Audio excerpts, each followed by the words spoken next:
What's up, y'all? Good afternoon. Welcome to the Creative Dominion podcast with their host, Diamond D Money 96. So grateful to be bringing you the first episode of the Childhood Trauma series. Looking forward to breaking down and deep diving into this topic that'll soon be trending on various podcasting platforms.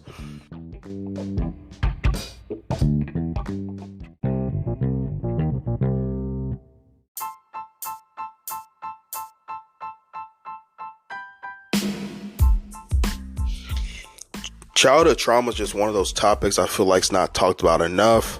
I mean, you can cover toddler age all the way up to senior aged adults. I feel like it's something that has the resources, but not necessarily the platform to be talked about.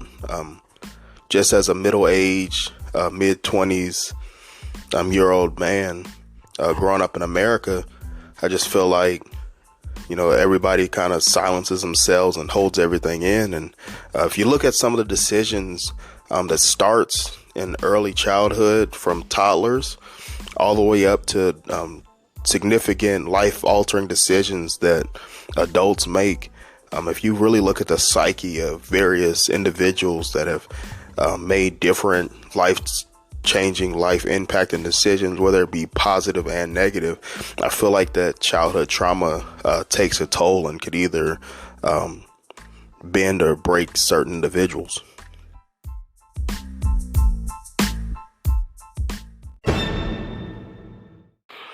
And the decision making when it regards to childhood trauma, that can make or break a person. I don't think that's talked about enough. You can just take a moment and reflect on anybody you know, whether it be family member, it could be idol, athlete, music artist, colleague, roommate, mentor, old teacher. Look at both positive and negative. I always like to look at the light and darkness of all situations.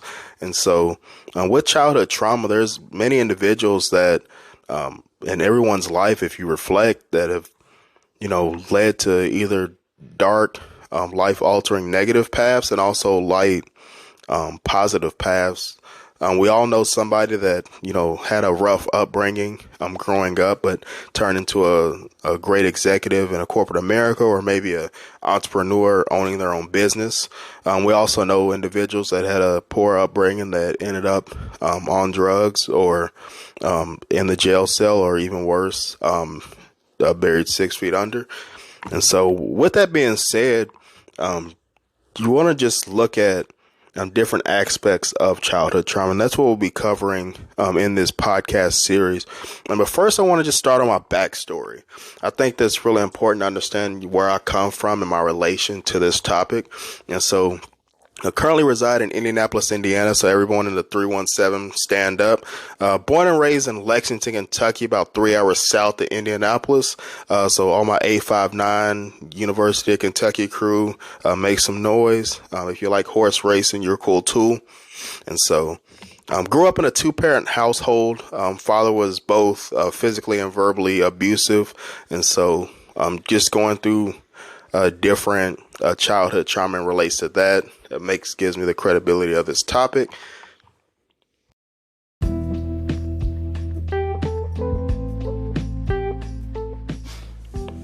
And so I know what you're thinking, verbal, physical abuse. What does that even mean? What does that entail? And so in my personal situation, there's different extremities of what physical and verbal abuse is. And I'll go through that as I continue through my backstory.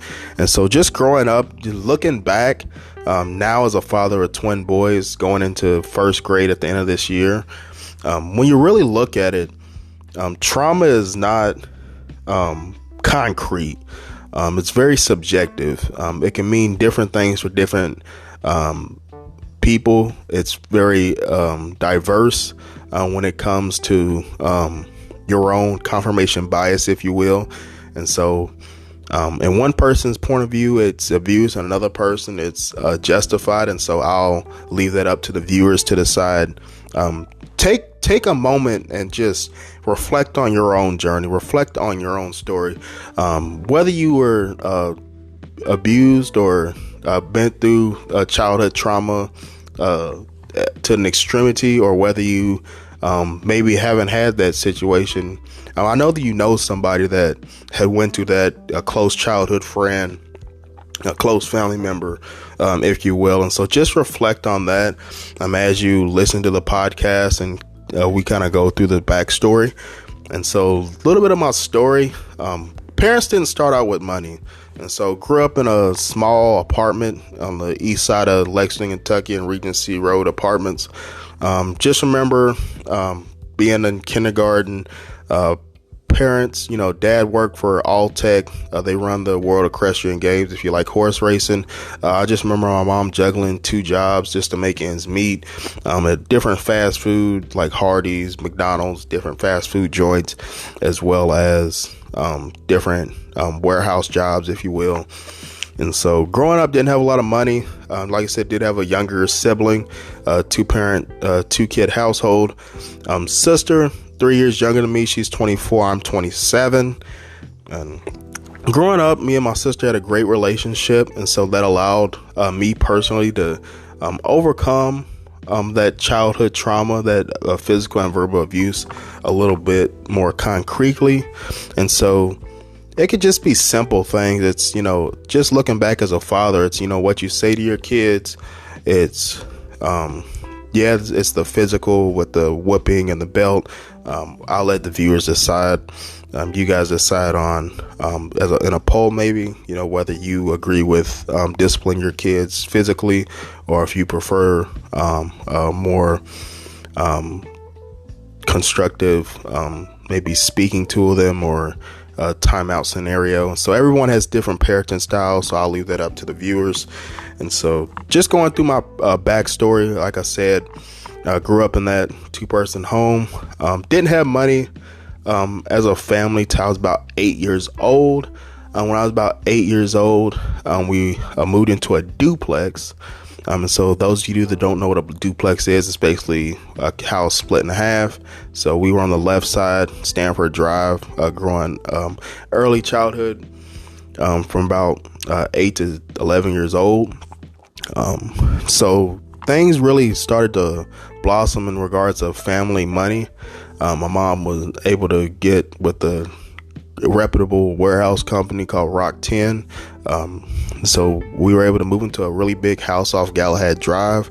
Had 5 bedrooms, 4 baths, full sunroom, full basement. I also had a basketball court outside. At this point, we had about 2 or 3 different cars. And so that was just a testament to the parents' hard work. So appreciate mom and pops for that. And so from that, I kind of started to see a different side of life. And so we all come through different upbringings. And I think that some come from more poverty-based situations with low money. So I was able to go from that to more of the upper middle class, if you will. And so seeing that, eyes lit up. Growing up, I was able to get all the video games I wanted, had PlayStations, Xboxes. Mom was a very meticulous dresser, and so always had matching clothes, shoes to match. Always was upkept in regards to that. And so I know what you're thinking. You go from being a little kid. Obviously, as a little kid, you're not thinking about money. You have no recognizance of money. And so going from, hey, it is what it is, I'll eat Fruit Loops, to, this big house with all this space and, all this stuff, getting whatever you want, eating what you want. Hey, if I want donuts on a Wednesday night, hey, Dad, can I have donuts on a Wednesday night? You got it, buddy. Going from that upbringing, I know what you're thinking. Like, what do you mean you were abused? And so one thing I'll say is, just because you have materialistic value doesn't justify the behavior of an individual. And so even though we had all the stuff, if I actually look back, we're actually happier as a family when we were in that apartment off Regency Road as a little kid. So that's a little bit of what I remember from back in my backstory. And so growing up, like I said, when I was about 10 years old, moving to that big house from about 10 to 14. Growing up, really had that in that big house, that was more my late elementary, middle school years. And so I remember having all the kids come over. We'd play basketball outside. And remember my dad would, when the kids went home, my dad would yell at me about being out past dark. Back in the day, you had to be in before the street lights come on. And so it was, started with little things like that throughout my childhood, like just different verbal bashing, if you will, like you're dumb, you're stupid, do what I tell you to do, better have your butt inside the house. And so just growing up, ever since I was a little kid, always got physically abused with a belt. Started out, obviously, when you're young, you might get 1 or 2 slashes. And, at the time, growing up, you didn't know any better. So you were like, oh, this is normal, be good, don't get whipped, be bad, get whipped. That's the standard that was set for me as a young boy. And then as I started to get older, the whoopings got more intense. It got to the point where, I'd have the welts on my arms, welts on my back. I have to sit and soak in peroxide to get the bruising down. I had to soak in ice to get the swelling down. And so, and it'd just be over simple things like, a D+ on a report card, or spilling juice on the floor when making a drink. And so those little moments, they start to define your psyche as a young teenager, especially from 12 to 13, going from preteen to teenager. You got puberty, you got different aspects of that nature happening. And so around 11, 12 years old, started noticing different things. As you grow older, you start looking at TV. I was a big MTV buff. Every morning before school, I actually walked to school. Started school around 9 o'clock, so I'd get up early in the morning around 6, turn on the PlayStation, and then turn on MTV music videos and watch those till it was time to walk to school. Conveniently, this Southern Middle School was literally around the corner from my house, so literally was never late for school. Always had a chance to kind of do what I wanted in my morning routine. And as you grow into that teenage puberty stage, you kind of start developing like for women, girls at the time, and going through different changes with puberty. And so with that, I started to look at my parents' marriage as in a different light. And so started to notice, the arguing, the yelling. At this point, it wasn't physically abusive towards each other. It was more of yell and then if I do something wrong, then I get a whooping, or take the anger out on me. And just as the oldest within the household, I was kind of traumatized with that task of having to be perfect, or the notion growing up, it was always the notion of if you're not perfect, you suck, and you should strive to be perfect or remain sucking. And so the sucking in life, that was a symbolization of the whip or the belt, if you will. And so every time I did something wrong, it seemed like I was getting a whooping and welts on my arms. Whereas even when I did things right, it was just like, well, that's what you're supposed to do. And so never had a true, even though I got everything I wanted, that was more of like the apology. And so another thing I'll say is materialistic things, again, isn't an apology for one's negative toxic behavior. And so if you're in a relationship, or have kids in a relationship where you're just giving them things, video games, perfume, clothes, etc., for being toxic, then shame on you. And so growing up, like I said, mentioning the welt system, started to see that take a toll on my parents' marriage. Started seeing the distance that my dad had gave. And so when I was about 12 years old, that was the second time in my life that I had witnessed something catastrophic. when it comes to the family. And so back when I was around 4 years old in kindergarten, I don't remember too much of it, but I remember my mom trying to pour me some juice as a kid. And I remember my dad pouring a gallon of water down her back and punching her in the back as hard as he could. And just remember the police coming to the house and my dad walking down the stairs being escorted with the Sir Pizza box. They used to have a restaurant called Sir Pizza down in Kentucky when I was a kid. That's literally the only thing I remember about that pizza place. Obviously, as a kid, you love pizza.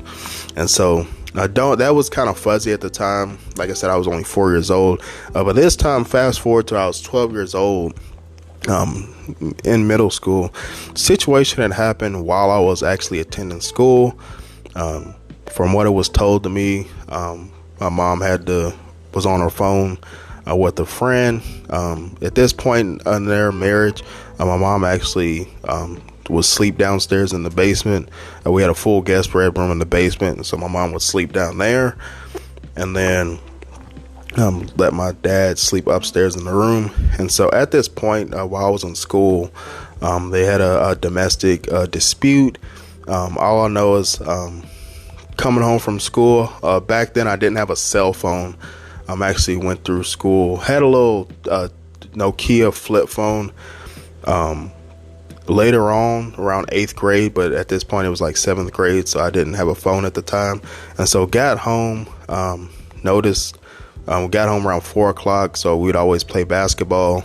My mom actually worked third shift, so that's why she was home during the daytime hours.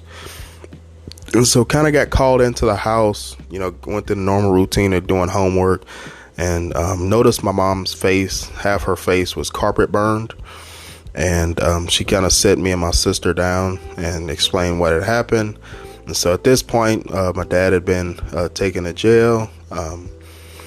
At this point, had a domestic violence order or domestic protection order put out on him. And, it was kind of shocking to me and my sister at this point, because like I said, the last time I had seen something like that, I was 4 years old. And so fast forward 8 years later, seeing a domestic violence situation, which led me as one of the main reasons for creating the podcast.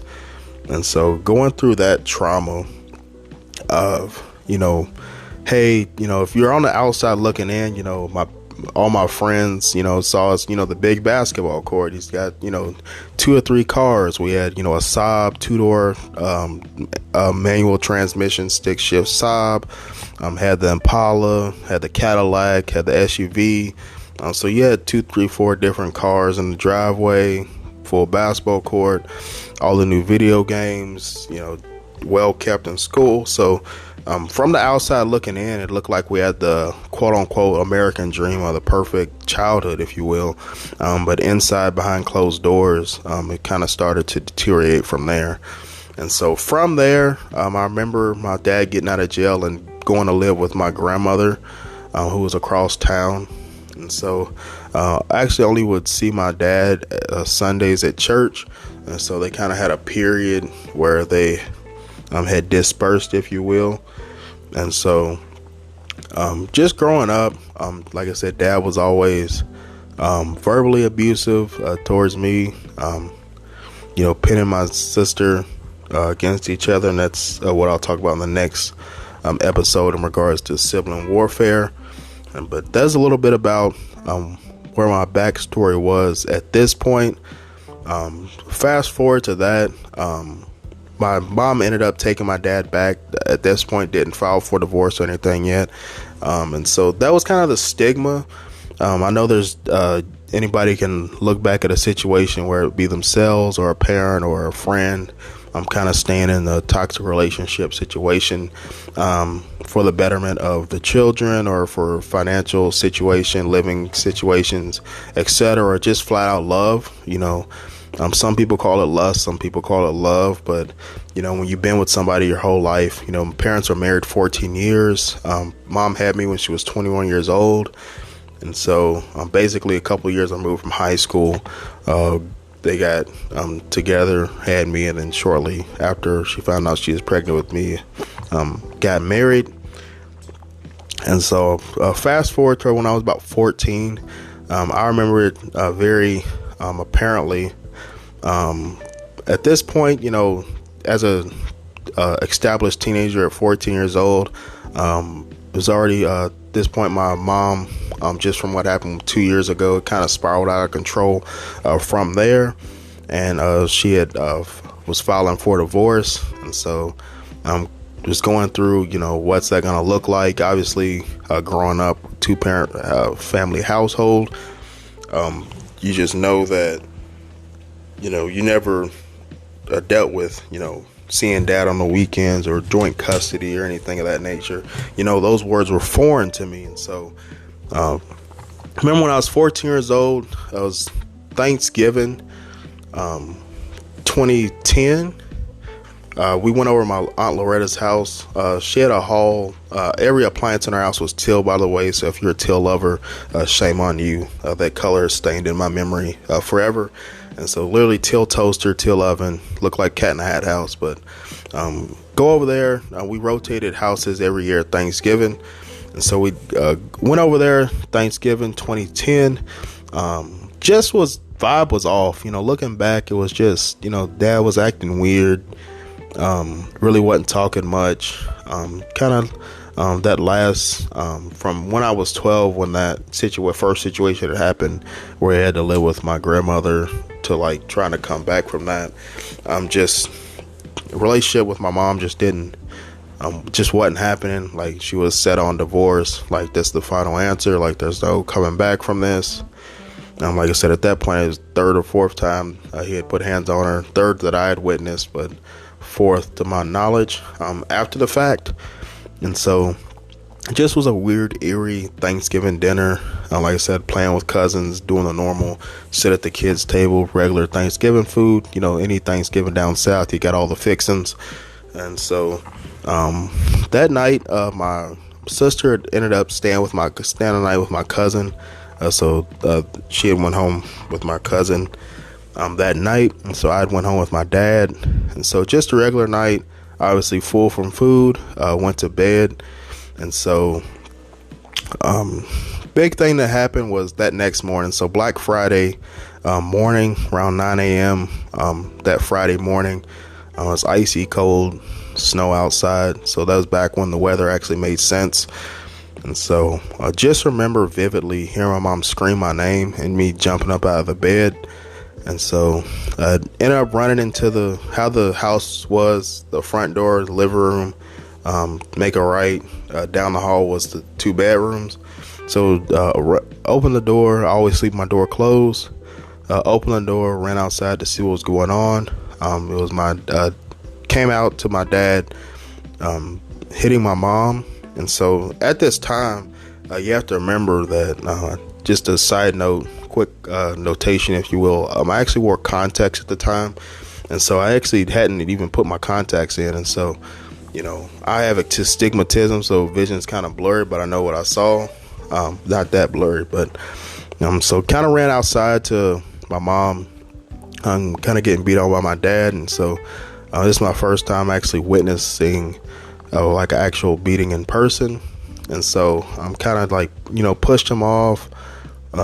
She said, call 911. Back then we had house phones. I know most of society doesn't understand what that was. Back then you had a house phone that was on charger, and you actually got voicemail, not just on cell phones, but on house phone. You had to call the house and leave a voicemail. And so grab the phone, dial 911. It's my first time doing that. Was fortunate enough up until that point to never have to call the police myself. So obviously dial 911, got on the phone with police. And so my dad was trying to grab the phone from me. And so at this moment, not to take a dark turn from the story, but at this moment, if you're a spiritual person or believe in God, what I'm about to say is kind of eerie, if you will. Saw his eyes, the people of his eyes, go pure black. And so it's first time, I grew up in church, Pentecostal, Went to church every Sunday, Sunday school, youth Sunday, read the scripture or led church in prayer, the whole 9 yards. Whole family was musicians, still are. Dad was a drummer at the church. So like I said, full upbringing of Christ and in the church. Like I said, I'll leave that up to the viewers, to your religious discretion. But like I said, saw his eyes go black, and the way he was grabbing at the phone was like something you see in a video game. It's hard to really grasp. It was more of like a swipe. It wasn't like somebody. And by the way, just a quick notation. My parents didn't drink or smoke, and so there was I actually didn't even see alcohol unless I was at the store or like at a friend's house. And so, like I said, no alcohol or drugs or even a cigarette in the home. And so most of you are thinking like, well, maybe he was a drunk or maybe he was on drugs. Like, no, just nothing of that nature ever. And so it was kind of seeing like this kind of like Matrix type John Wick swiping like sideways. And so it kind of threw me off. And so I proceeded to speak with the 911 operator, and everybody knows those big Halloween chef's knives.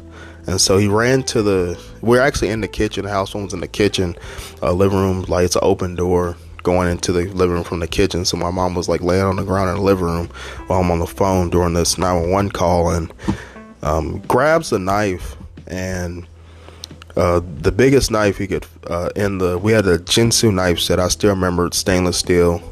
Still remember the same set to this day. And grabs the biggest knife he can find and runs towards the living room. And just as a 14-year-old kid, I'm just, it's kind of like a horror movie. It's like, I have no idea what's going on. I'm trying to talk to 911, and he runs in the living room and begins stabbing her in the arm.